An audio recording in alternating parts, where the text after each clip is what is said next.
Magandang araw guys. Ito na yung mga fully grown oyster mushroom na makikita natin na unti-unting lumalabas sa mga fruiting bag na ibinitin sa mushroom house.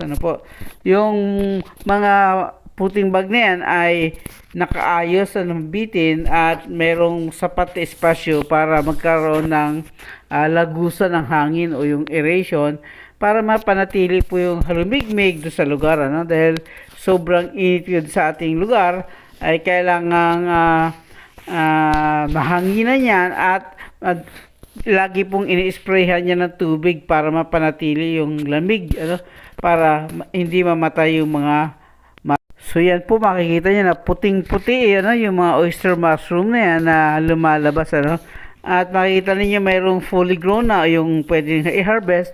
Mayroon din naman na yung gaya niyan ay nagsisimula pala na lumaki. So